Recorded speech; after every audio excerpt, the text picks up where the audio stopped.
Il existe des lieux que l'on visite, et d'autres que l'on hérite. La chapelle royale n'est pas née d'un caprice architectural. Elle est l'aboutissement d'un règne, d'une vision et d'une longue tradition spirituelle et artistique. Dès que l'on entre, le regard comprend instinctivement ce que l'esprit mettra plus de temps à saisir. Ici, tout est fait pour élever. Nous sommes à Versailles, dans l'un des lieux les plus symboliques du pouvoir monarchique, la chapelle royale de Versailles. Elle est la dernière grande construction voulue par Louis XIV. Un chantier tardif, presque testamentaire. Le premier architecte en charge du projet est Jules Hardouin-Mansart, figure majeure de l'architecture classique française.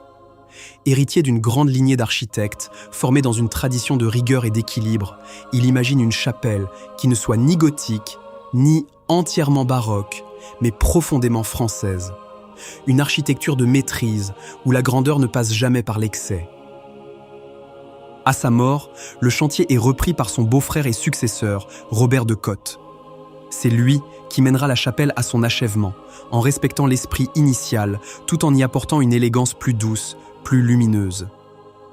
La chapelle royale est donc une œuvre à deux voix, un dialogue architectural entre deux hommes, unis par une même vision du sacré. Les inspirations de la chapelle sont multiples. On y reconnaît l'héritage du gothique, dans l'élan vertical, dans la hauteur vertigineuse de l'espace, dans cette volonté de conduire le regard vers le ciel. Mais on y perçoit aussi l'influence de l'Italie, du baroque romain, dans la théâtralité maîtrisée, dans le jeu de la lumière, dans l'émotion contenue. Ici, la France ne copie pas, elle synthétise. La chapelle est construite sur deux niveaux, selon une tradition ancienne des chapelles palatines. En bas, la cour, le clergé, le monde des hommes. En haut, la tribune royale. Le roi n'est pas au centre, il est en hauteur, placé entre la terre et le ciel.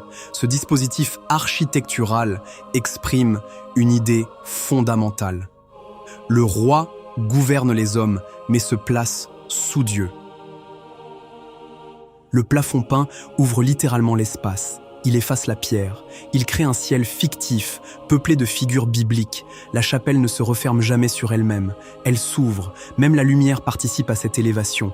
Elle descend d'en haut, glisse le long des colonnes, fait vibrer l'or et le marbre. La lumière n'éclaire pas. Elle révèle.